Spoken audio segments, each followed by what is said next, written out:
Good morning. Myself, Dr. Krishna Mishra, Associate Professor Zoology, Samrat Prithviraj Chauhan, Rajkiya Mahavidyalaya, Ajmer.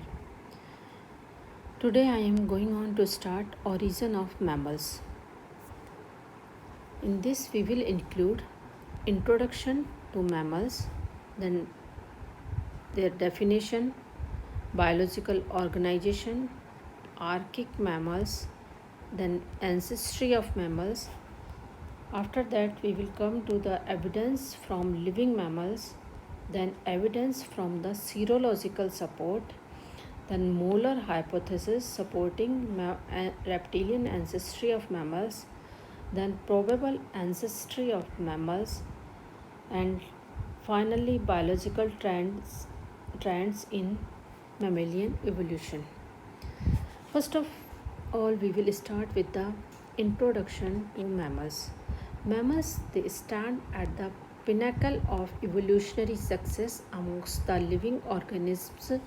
The question of mammalian ancestry is of special interest to men because their history includes ours in a broader sense, as man is included under this great class Mammalia.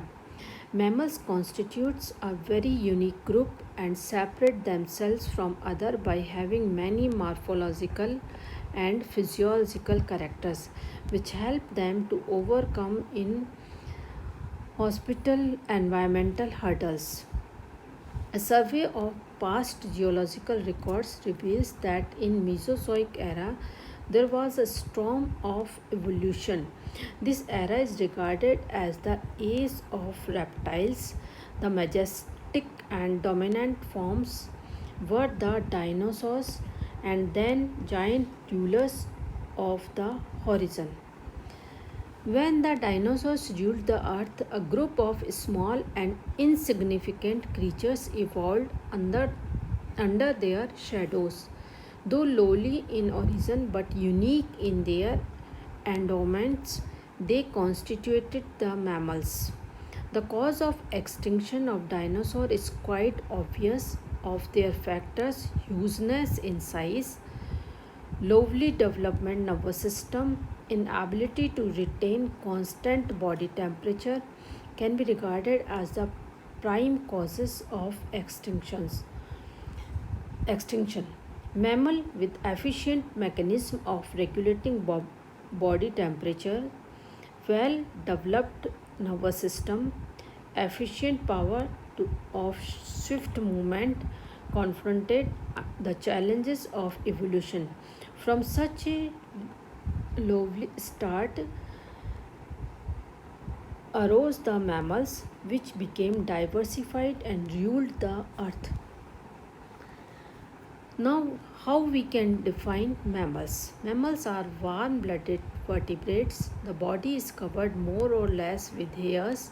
Young mammals are born alive except laying monotremes and are nourished by mothers with milk in infancy secreted by the mammary glands.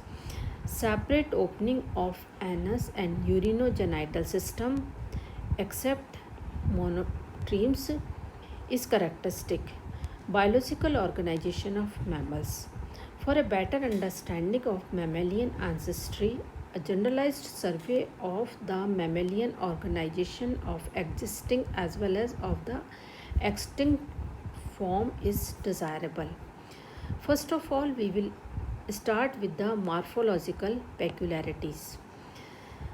Mammals, they have heterodont dentitions with differentiation into incisors, canines, premolars and molars. The thecodont teeth, that is each tooth is embedded in an alveolar pocket on the jaw bone. Diphyodont teeth, that is milk set, is replaced by the permanent set of teeth. Presence of two occipital condyles. Lower jaw is made up of one pair of bones, the dentaries. Articular and quadrate bones are transformed into malleus and incus respectively. Secondary palate is is complete and functional, and cervical vertebrae, they are 7 in number. In mammals, ribs are double-headed with capitulum and tuberculum. Vertebrae, they are gastrocentrus. Gastrocentrus vertebrae are those where pleucocentra are enlarged and fused, while the intercentra they are reduced and complete, or sometimes they are completely lost. Coracoid of the pectoral girdle is absent as a separate bone, and it is represented as the coracoid process of the scapula. Heart is fully four-chambered with only left aortic arc. Mature erythrocytes are enucleated, biconcave and circular. A muscular diaphragm it separates the thoracic and abdominal cavities, and presence of sweet and sebaceous glands. Highest development of brain, the great development of neopallium, and presence of corpus callosum, which is absent in monotremes and rudimentary in marsupials. Pinna is present except in some aquatic mammals. These were morphological peculiarities. Next is physiological peculiarities. Complete separation of oxygenated and deoxygenated blood with a free scheme of circulation. It is present in mammals. Homeothermous condition is a new attribute which keeps the body temperature constant, and it is independent of environmental fluctuation. Viviparous, except monotremes, and young ones are nourished in the uterine cavity by placenta in embryonic condition. Now we will come to the archaic mammals. A short survey of the archaic mammals will be informative to gain a clear idea regarding the ancestry of mammals. Mammals became well flourished at the beginning of Cenozoic era, but have started their true career in the Mesozoic era. So the description of some Mesozoic and Cenozoic mammals will serve the purpose. First, we will discuss about the Mesozoic mammals. The mammals like reptile were quite abundant in Permian period, but at the early Triassic time, these forms became gradually extinct, and ultimately they became almost entirely absent by the end of Triassic. But again, in the Jurassic and subsequent periods, fossil mammals become more abundant. Mesozoic mammals, they possessed some basic characters. They were small in size, sharp pointed teeth. Teeth were generally heterodont. Habits were varied.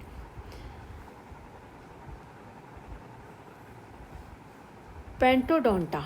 The fossils forms were discovered in Upper Triassic period. Dentition in Pentodonta, it was more like that of the reptiles than mammals, but the simple jaw consisting of a single bone established their mammalian affinity. The fossil records of this group are rather incomplete. Next is Allotheria. Allotheria, they were very important group amongst the extinct mammals, and their fossils were recorded in the Upper Triassic rocks of Germany. The most important mammalian character was the nature of the molar teeth, which had 2 or 3 longitudinal rows of tubercles. Next one is Trichodonta. Trichodonta, these fossils were recorded in Jurassic period. The molars has 3 cups arranged in a single longitudinal row. Then Cimatrodonta, this group was confined to the Upper Jurassic period, and the molar had 3 main cups arranged in a triangular fashion. Next one is Pentotheria. Pantotheria, the Symmetrodonta was distantly related to this group. The molars had four or more cups. The three principal cups assumed the form of a trigon. Their fossils were recorded throughout the Jurassic period. Next one is Cenozoic mammals. Beside the archaic mammals, if important Cenozoic mammals need mentioning in connection with the ancestry of mammals, they belongs to three groups: Creodonta, Condylarthra, and Amblypoda. Creodonta. Creodonta had a small reptile-like brain, carnivorous-like teeth, and terminal phalanges with claws. Whereas Condylarthra, they represented the primitive ungulates and structurally formed a sort of connecting link between the hoofed and clawed mammals. The cranial portion was located behind the orbit. Teeth were suited for herbivorous habit. Their molars were low crowned. Ambylopoda, they are short footed and hoofed forms of almost elephantine size. Fate of archaic mammals. With the close of reptilian age, the Mesozoic mammals became well flourished in the Mesozoic era and exhibited wide adaptive radiation. But very quickly they became extinct and were replaced by modernized mammals, which were fully equipped to face all eventualities of nature. The cause of extinction of archaic mammals is primarily due to their incapabilities to respond to new environmental conditions.